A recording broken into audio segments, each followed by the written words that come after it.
শিকারী বিপ্র লইয়া যায় গণতীর, চারিদিকে খুঁজে দেখে চক্ষু নাই স্থির।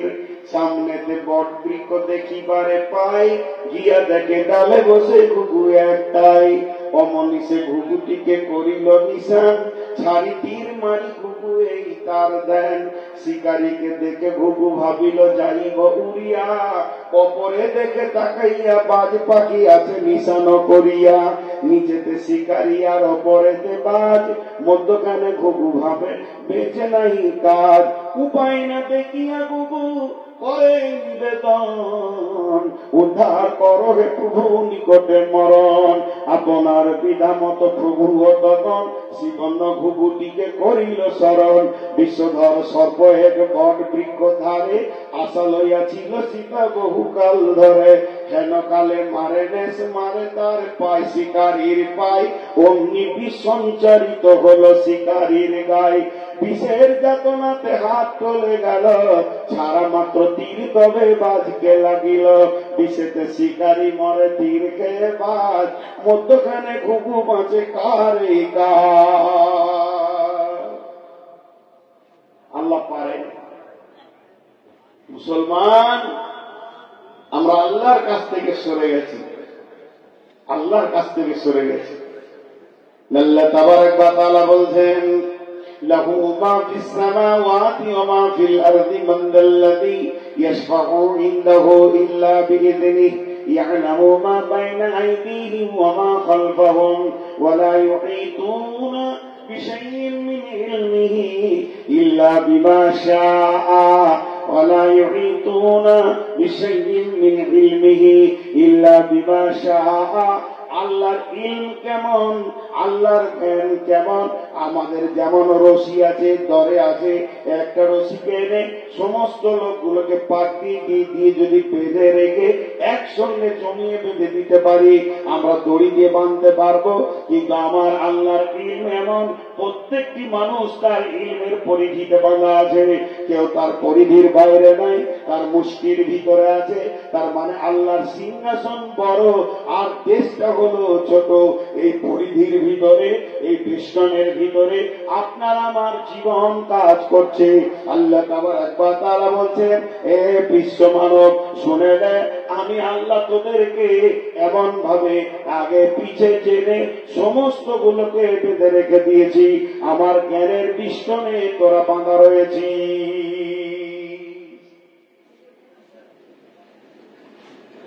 ইল্লা বিমা শাআ ওয়াসিয়া কুরসিয়ুহু সামাওয়াতি ওয়াল আরদা ওয়া লা ইয়াউদুহু হিফযুহুমা ওয়া হুয়াল আলিয়্যুল আযীম।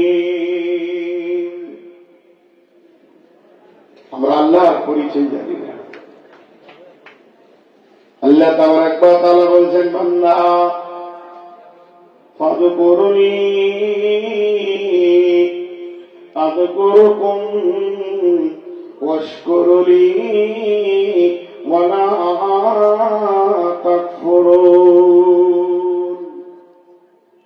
হযরত উমর গভীর রাত্রিতে সফরে বেরিয়ে যাচ্ছেন, কেউ নাই সঙ্গে, তা নয়, বরং দল বল নিয়ে আঁধার রাত্রিতে যাচ্ছেন। কেউ কাউকে দেখতে পেছে না, কার উপরে কারো দৃষ্টি পড়ছে না, সবাই যেন হাঁটতে রয়েছেন। এমন সময় হযরত উমর বললেন, ও আমার সফরের সাথীরা, তোমরা বলো কে এমন আছো, আমাকে একটা কোরআনের আয়াত শোনাও, যে আয়াতটা শুনলে আল্লাহর ভয় আমার দিলে সঞ্চার হবে, আল্লাহকে আল্লাহর মতো চিনতে পারবো, আল্লাহর পরিচয় আমার দিলে আসবে।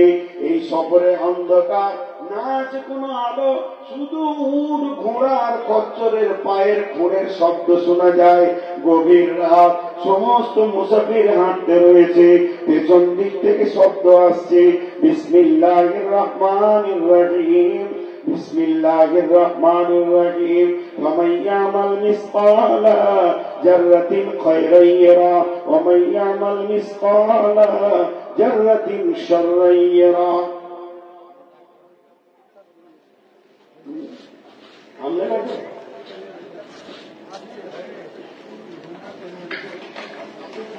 না না, এর মানে হচ্ছে হে উমর শোনো, তুমি যদি তুমি সর্ষে দ্বারা বরাবর গোনা কি করে একদিনই তোমার প্রকাশ ঘটে যাবে। এ কথা যেই বলা হযরত ওমর টুকরে কেঁদে উঠলেন, এত জোর কাঁদতে শুরু করেছেন, টুকরে কেঁদে উঠেছেন। আর ওই অবস্থায় বলছে, কে আছো এমন আমার আল্লাহর বাণী শুনিয়ে আমার কান্নাটা বন্ধ করবে। তখন হযরত ওমরকে আবার একই কণ্ঠে নিয়ে শোনানো হচ্ছে, বিসমিল্লাহির রহমানির রহিম, লা তাকনাতু মির রাহমাতিল্লাহ। উমর রে, আমার আল্লাহ এত বড় মেহেরবান, আল্লাহর জান্নাত যত বড়, আল্লাহর জাহান্নাম তার তুলনায় অনেক ছোট। আল্লাহর জান্নাত অনেক বড়, কিন্তু আল্লাহর রহমত কত বড় শুনে নাও। সারা পৃথিবী সমস্ত মানুষ যদি একসঙ্গে কোনা করে আসমান পর্যন্ত চুম্বি ঠেকিয়ে দেয়, তারপরও আল্লাহ রহমতের দরিয়ায় সামান্য কিঞ্চিত হয়ে যাবে রে। শুনলাম আল্লাহ বড় মেহেরবান। জি ভাই, আল্লাহ মেহেরবান। আজকে আমাদের অবস্থা কি? ঠাট্টা করা যায় আছে? এতগুলো লোক কথা বলে না। জি যায়। আমাদের দেশালি হিসাব আছে যে সালাতে দুলাভাই একটু ঠাট্টা করে না, আরে হ্যাঁ না বলে না। সব থেকে ঠাট্টা করার মজা করার ব্যক্তিটা কে দুনিয়াতে? সব থেকে নিকট ঠাট্টা কি করার ব্যক্তি হল শ্বশুর। কিন্তু শ্বশুরের সঙ্গে কি করে? জি, সব থেকে শ্বশুর। বিশ্বনবী আবু বকরের সঙ্গে মজা করেছেন, কারণনি? খেজুর খেতে গিয়ে, জানা নাই ঘটনা আপনাদের? হ্যাঁ, খেজুর খেতে খেতে ঠাট্টা করছেন শ্বশুরের সঙ্গে। ঠাট্টা করা যায়, ঠাট্টা করা যায় আছে। এবার চলে আল্লাহ করবেন নিজে মজা। কঠিন কিয়ামতের দিনে রব্বুল আলামিন কেমন মজা করবেন শুনলেন। দুইজন ব্যক্তিকে ডাকবে, আব্দুর রহমান, আব্দুর রহিম আয় রে, আব্দুল সত্তার রে, আব্দুল গফফার আয়, হে জমিরুল ফকিরুল আয়। দুইজনকে ডাকা হলো। দুইজন যখন এলো, রব্বুল আলামিন বলছেন, তোরা দুজনই জাহান্নাম চলে যা।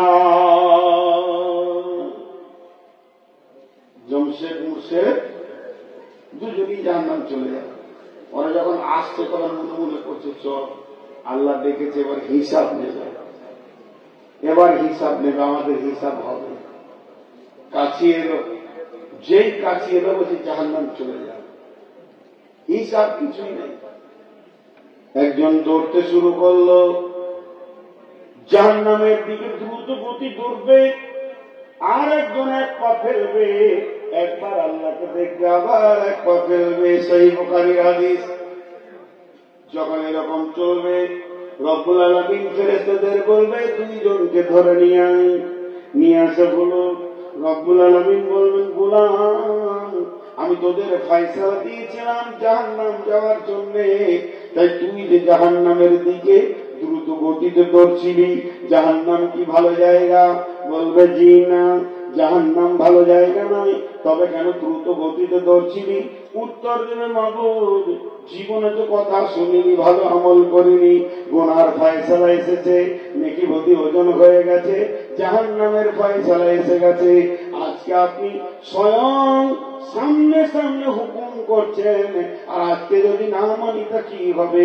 আমি মনে মনে নিয়ত করলাম, জীবনে যখন মানতে পারিনি, অন্তত আজকে আল্লাহর একটা হুকুম মেনেও জাহান্নাম চলে যায়। যদিও জাহান্নাম যদিও জাহান্নাম, তারপরও আমি মনে শান্তি পেয়েছিলাম, আপনার হুকুমটা আমি পালন করতে পারছি, এর জন্য দ্রুত গতিতে দৌড়ছিলাম, যত তাড়াতাড়ি